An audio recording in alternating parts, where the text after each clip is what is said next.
Hi, good morning, good afternoon, good evening, depending on where you're tuning in from. This is a special episode of Three and the Possible. Hey, Alexa.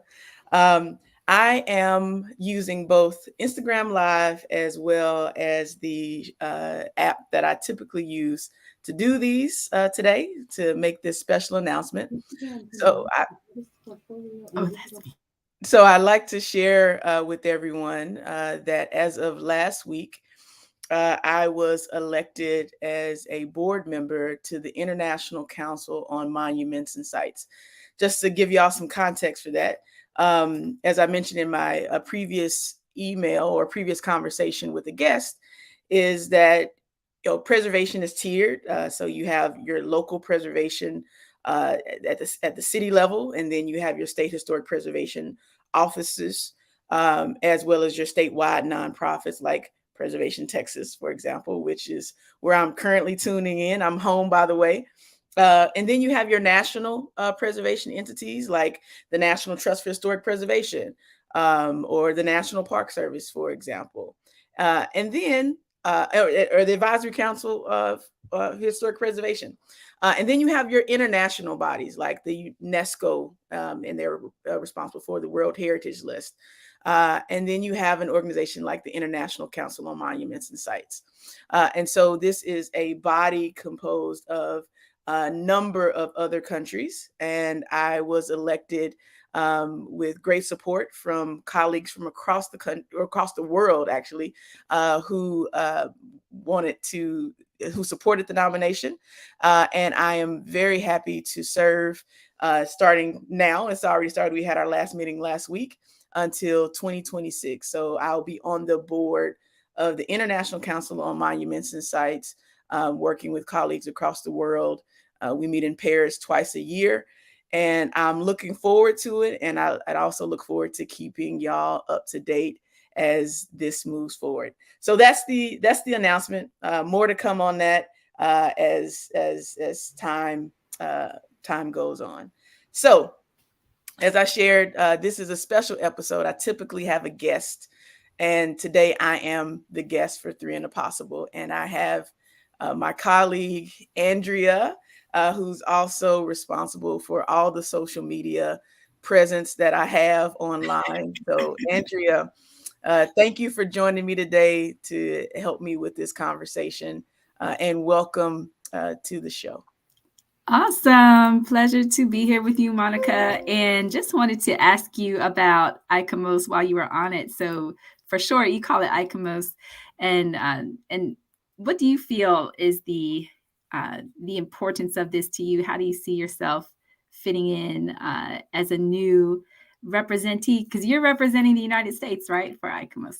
Correct. Yeah, I am the only U.S. citizen on the board. So I'm joined by colleagues from Syria, Nigeria, Zambia, Australia, for example, and a number of other countries. And so for me, this is a great opportunity to elevate the work of the United States and work in partnership with heritage professionals from across the world.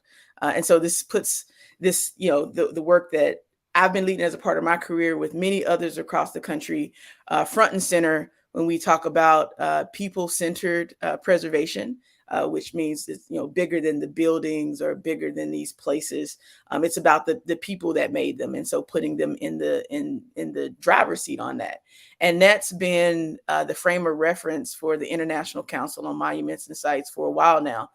So I'm working with like-minded professionals from across the world, thinking about issues around climate change, which affects us all. And that is also front and center in these discussions, how heritage and climate change are intersect. So we're talking about that. We're also talking about the role of justice and equity in heritage, and those conversations are front and center. Although I didn't attend the 21st Assembly, which is the meeting that happens every 3 years for ICOMOS, which was in Sydney, Australia, which is where that vote happened. The conference also had a session where they focused in on LGBTQ plus heritage. And so the world is moving in these directions where we're having conversations that are very similar to what we talk about here in the US, and being a part of these larger discussions certainly help expand my frame of reference and the conversations I'm able to have with folks. But more importantly, I think it communicates to the rest of the world the values that the United States has, what we're preserving, the things that we're moving through the World Heritage nomination process are all a part of that. And so I'm happy to represent the country to the world and help lead that charge. Well, we are happy to have you represent us, Monica, for sure. And also, I'm going to bounce around on some of your questions here. Right. So I think that's a wonderful lead in for what are you up to now? Because you're also involved with the Advisory Council on Historic Preservation for the United States, and that's a presidentially appointed commitment that you are in now, and also an honor. And so between those two efforts, how do you see what you're doing there with ACHP combining with what you're now being appointed to for ICOMOS? Yeah. So on the Advisory Council on Historic Preservation, I chair the Committee for Communication, Education, and Outreach, which is like, how do we take these preservation issues like our burial practices or also climate change? The ACHP also put out a report on that. And how do we communicate that to the larger public? And so that is something that's very central and has been central to the work that I do. I think it's one thing to do the work of preservation, but it's equally as important to talk about that, because if it's not relevant and applicable to the people that you are seeking to touch, then it's a challenge if you're not spending time on communicating that out.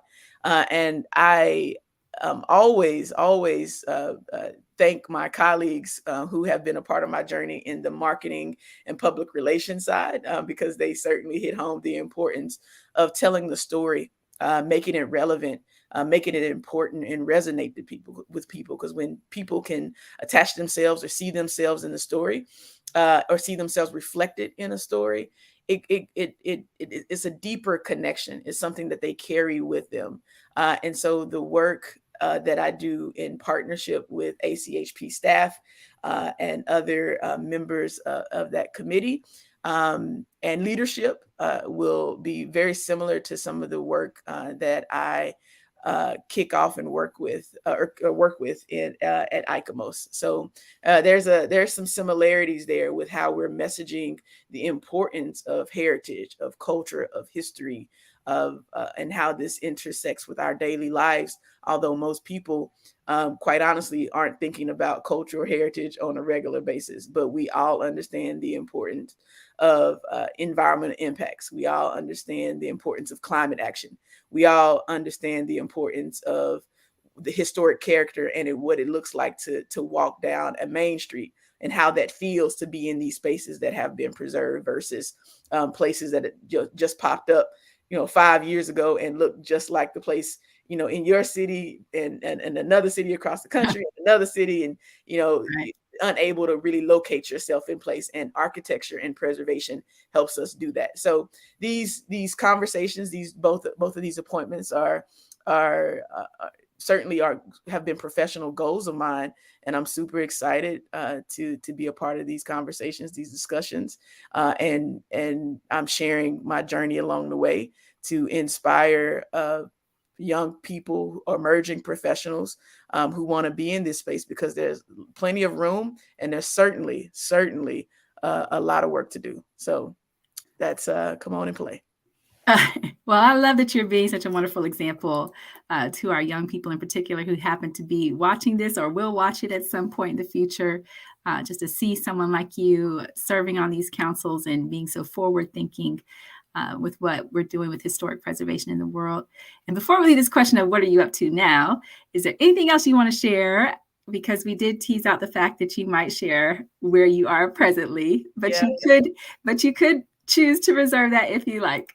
No, I dropped it a little bit. I dropped it. So I'm back at home in Texas, and after being in Europe for a year, it was an incredible experience to spend time over there. I hadn't spent that long away from my family ever, so that was great, and I look forward to sharing more in the coming weeks about that experience.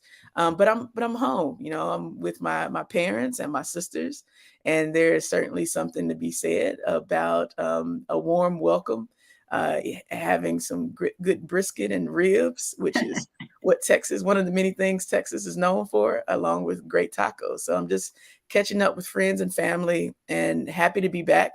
The other thing that I'm up to now is, as I said, I'm just back and spent a year in Italy. And half of that year was spent at the American Academy in Rome, which is over 100 years old and is an incredible space where scholars, artists, landscape architects, preservationists, medieval art historians have spent anywhere from half a year to a full year thinking about their career and reflecting really on if what they're doing is affecting the changes they want to see. Some people are writing books or creating these beautiful works of art. And so to be in conversation, to be in community with people that are doing things completely different than what they're not in my professional ecosystem. I would also say having the opportunity to work and meet Italian fellows, which it was a transformative experience. It was also a part of that community. So it's residents, affiliated fellows, visiting scholars, visiting artists, excuse me, and scholars are part of this community. And it's special, and each year is special. So having discussions with people who practice landscape architecture in Italy was transformative. Having conversations with composers who were based in the U.S. also transformative experiences. And the application process for those that are interested is open now. It closes. There are two deadlines. One is November 1st. The other is the 15th. I highly encourage, if you're interested in getting your application in for that November 1st deadline. There are also a few information sessions. One is coming up on the 21st. So if you go to the American Academy in Rome's website, you can log into that Zoom and learn more about that experience.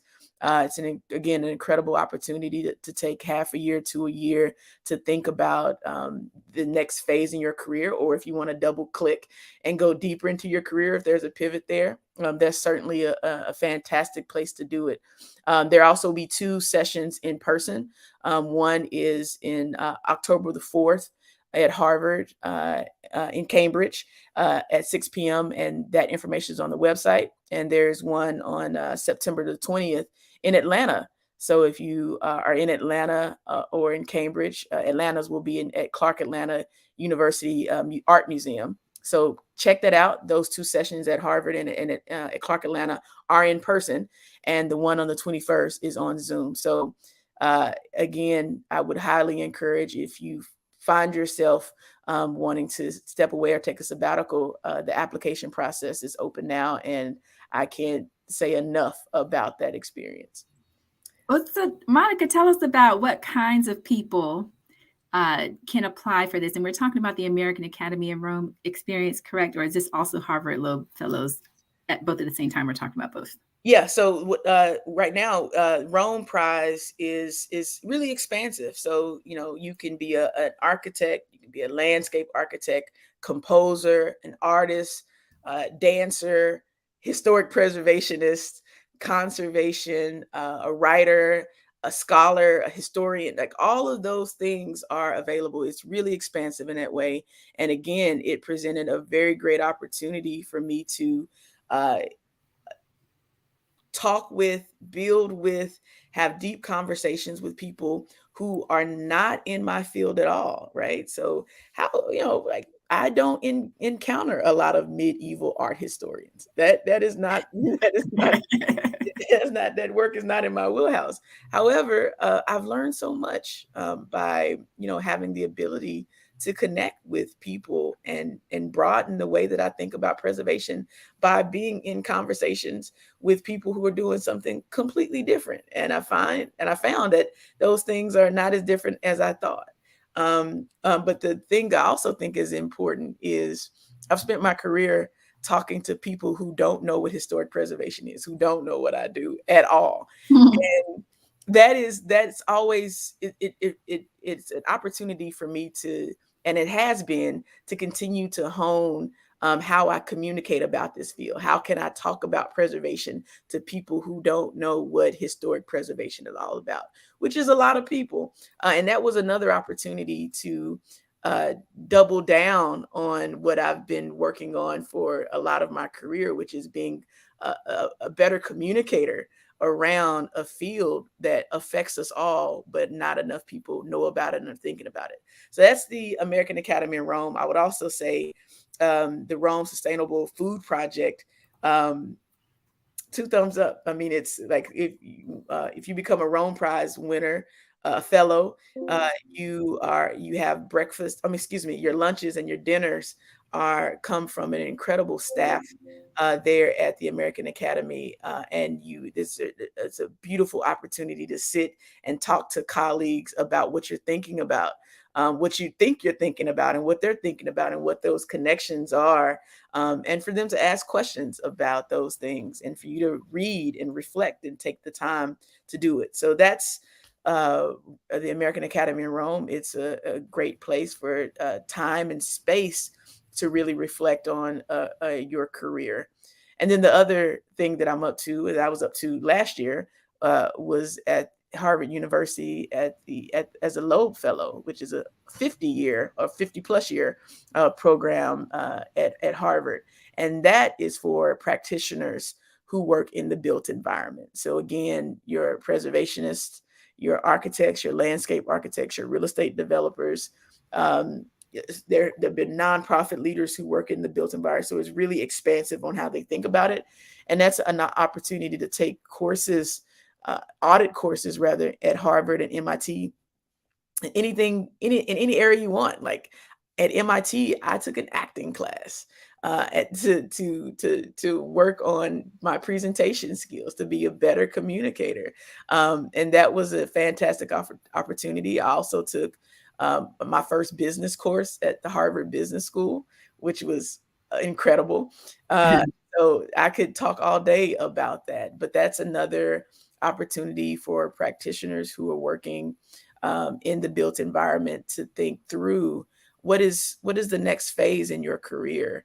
What do you want to do? Are you having the level of impact that you think that you're having? If you want to have more impact, are you going deeper into your career, or are you ready for a pivot? These are some of the questions that the Loeb helped me answer for my professional journey. And then the thing that I'll say about both opportunities personally was that those were career goals that I had for myself 15 years ago.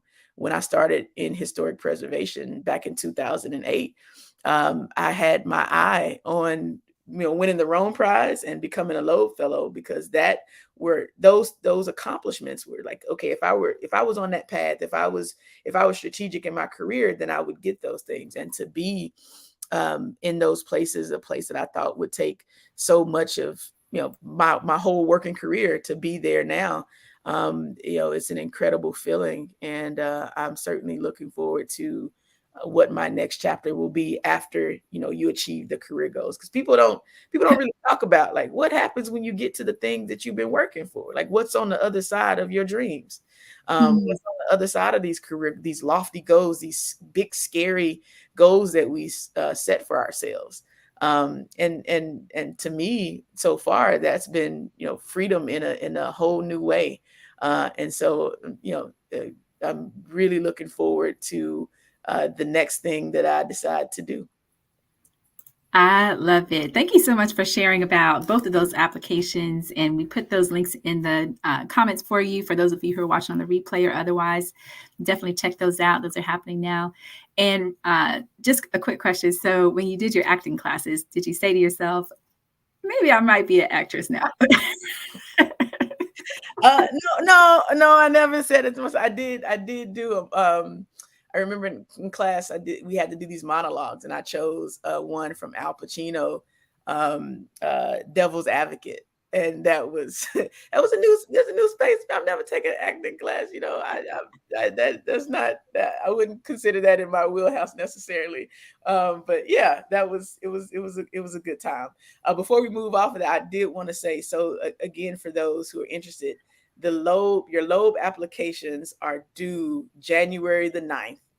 And for the Rome Prize, they are due November the 1st. And more information can be found on those websites, those respective websites. Awesome. Thank you, Monica.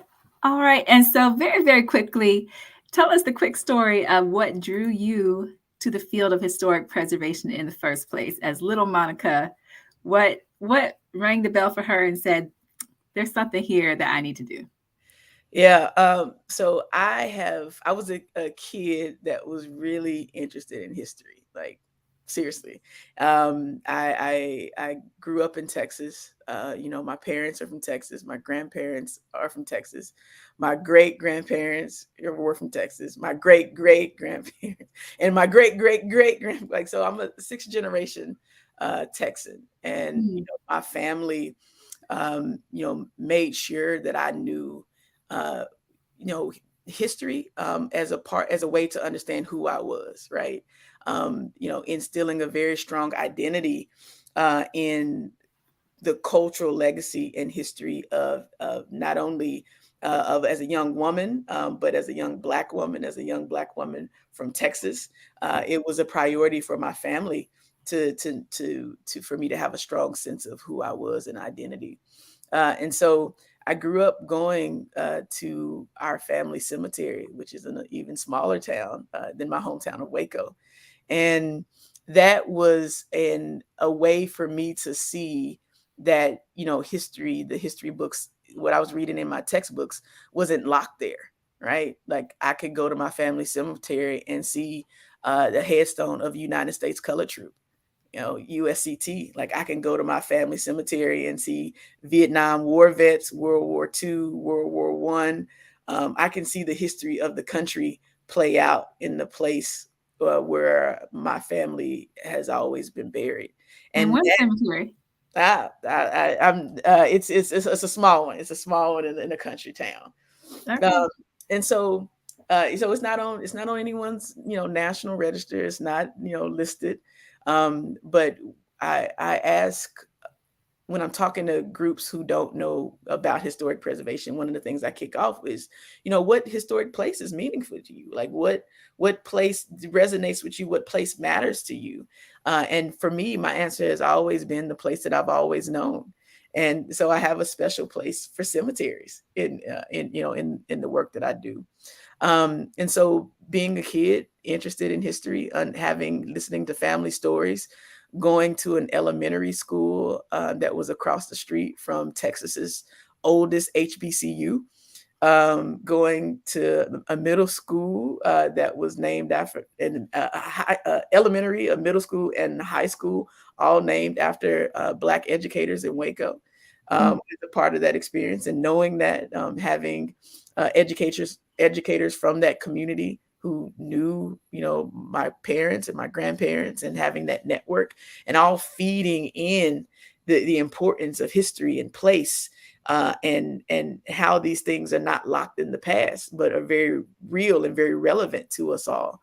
Um, all those things laid the groundwork. And the other thing I'll say is when I was in middle school, I spent a summer at college at the University of North Texas in Denton at a camp, a Black History camp, and got a chance to meet and yeah, I got a chance to meet Fred Shuttlesworth, who's out of Birmingham, who worked closely with Dr. Martin Luther King.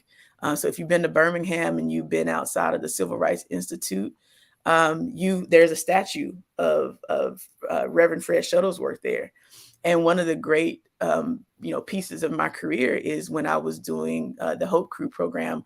I had an opportunity to work on the house that he lived in with his family. And so these full circle moments happen all the time in my preservation career, from helping to create national parks to being a part of conversations and strategies to pass the largest investment in the National Park Service as a part of the Great American Outdoors Act. All of these things kind of led up and are hallmarks in my career. And so I'm just I was a little person, now I'm a grown person who let my passion for history and for people and for places and for undertold and underexplored stories. I let that drive me, and I just followed that path, even when I had friends who were engineers or friends who were in business school who went off and made a lot of money very early in their careers. I think, and one thing that I tell interns, like, it's important for you to find the thing that lights your fire. And for me, it's always been people. It's always been history. It's always been bringing to the forefront and preserving the places that matter to the bulk of people, the large number of people. When people are trying to hire me as a consultant, and it's like, oh, Monica, you do diversity, equity, inclusion work, at DEI work. I'm like, nah, what I do is the work that touches most of the people, right? So if you think about the fact that Latino, Native American, Black folks, Asian American folks, women, LGBTQ folks, folks in the disability communities, that's the bulk of Americans that we're talking about, right? Or people who don't have the economic resources to be able to move around the world to do the things they want to do when they want to do it. They're looking at their budgets. They're working Americans. To me, that's the work that I do. And so, a lot of people say, oh, that's DEI work. But I'm like, no, this is the work that we all should be doing. This is the work that touches most of the people. And so that should be flipped in my mind. Like, are you doing the work in the right way, as opposed to siloing it out? And so that's the career I've led. That's the thing that I'm passionate about, working with working families and the bulk of Americans and others. And so that's been really quickly, like, my career journey, not the school stuff. That's on the, go to the website and look at the resume for that. It's on LinkedIn. But, for me, when I interview people, it's like, yeah, we all know that we have an academic story. But what's even as important as that, and some even more important as that, is how do you get to those places? What makes you who you are? What are those stories that drive you? What's the thing that lights that fire, that pushes you forward when partners are sometimes doing what partners are doing, or people are being people? What's your North Star? And so I tell folks, like, if you follow that, if you follow the things that light you up, then you'll end up in some beautiful places, even when it gets uncomfortable sometimes. Beautiful. Beautiful. What's your North Star? That's a great takeaway. And I love also the fact that you said this is everyone's work. Maybe soon, one day, because of the work you do, historic preservation will be more of a buzzword, just like D&I is these days. So, real quickly, so in about 2 minutes, can you tell us about your ideas on what the future of historic preservation is before we get out of here? Yes, of course. So when I think about preservation, and I've shared this before with folks, I'm not thinking exclusively about the past. Preservation is a conversation with the future. It's how are we thinking in this moment, right? So we have the past, present, and future. So the present is like, how are we thinking about this stuff in this moment? What are we doing? What are we preserving? What conversations are we having? Whose stories are we communicating that matters to us, right? Those are these present things. But in all actuality, in the work that I do and my colleagues across the country, is that we are having conversations with the future. We are telling future Andreas, future Monicas that haven't been born yet, what we value, what is important, Who do we think we are? And we do that by what we preserve, not only in the physical part, but what stories are we telling? Those are moments. Those are opportunities, that I don't think we spend enough time thinking about, right? A lot of times people and conversations are really focused in on, well, what does this mean now, or what did that mean then? And those are important conversations to have. But as important as those things are, it's like, well, what will they mean? What does it mean when we invest in people? What does it mean when we are telling more expansive stories about our past? Who benefits from that? Right? Who gets to be a part of this story, and where are they placed in this hierarchy that we currently have? So those are important. So for me, the future of preservation is it's a future discussion. Is thinking about how are we leveraging technological advances to imagine or reimagine a more inclusive and expansive past. How are we thinking about our real estate practices, and who gets to financially benefit from historic tax credits, for example? Who gets to benefit from when investment comes into a neighborhood? So it's being more thoughtful. The future is being more thoughtful about how we manage and leverage our past and what stories we're telling. Um, and quite honestly, the future of preservation looks more, and it represents more of what the country looks like, right? In 50 years, the country will be more diverse than it has ever been, and that's something that we should be embracing completely. I'm super excited about, because what that means is more people are sitting down at the table, more people are standing at the table, more people are around, to elevate the stories that are important to many different communities. There's so many gaps in preservation, and the more people that you add around the decision-making table, the more conversations that we're having that we haven't had or we're not having enough of, it only strengthens this movement. It only strengthens our ability, as a nation, to be deeply thoughtful, forward thinking, and intentional about who we want to be, and that is the future. And so, as we're positioning the stories, as we're positioning the places that we preserve, we should be positioning, and we are starting to position, and create opportunities for other more folks to join this conversation. Like, you don't have to go to school for preservation, although you should, because there are great programs. You don't have to, go to school to preservation to practice preservation. You can say, I went to school for public relations or marketing, and I want to tell stories about our past.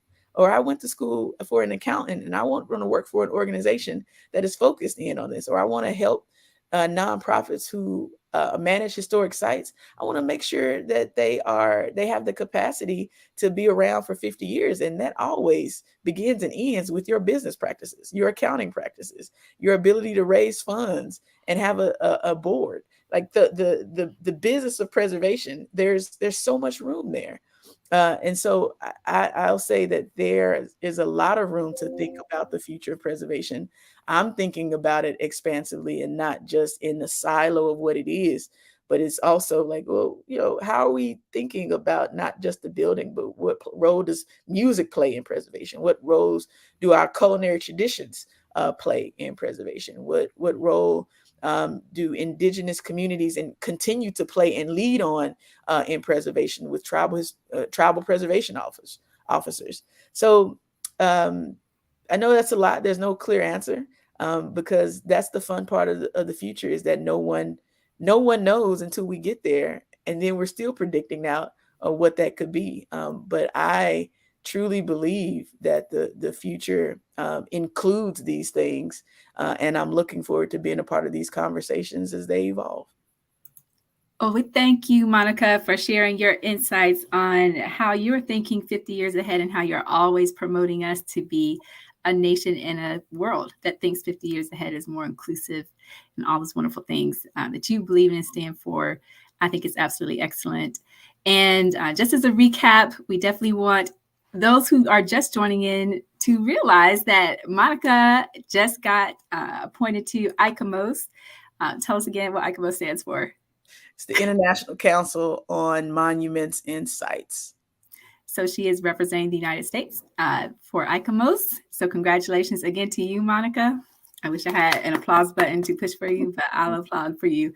And I know everybody watching now and on the replay is saying congrats to you. And if you didn't know, she also has been presidentially appointed to the Advisory Council on Historic Preservation not so long ago. So big things are happening in Monica's world. And she has revealed that she's back in the U.S. at the moment.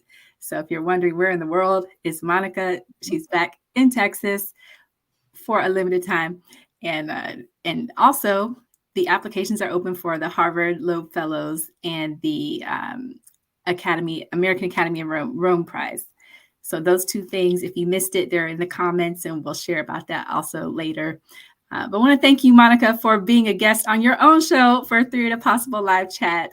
I think you did a great job answering your own standard 3 questions with some extras. So thank you so much for your wonderful time. Thank you, Andrea. I appreciate it. Awesome. And thank you, whoever's on LinkedIn talking about this is dope. Thank you. Awesome.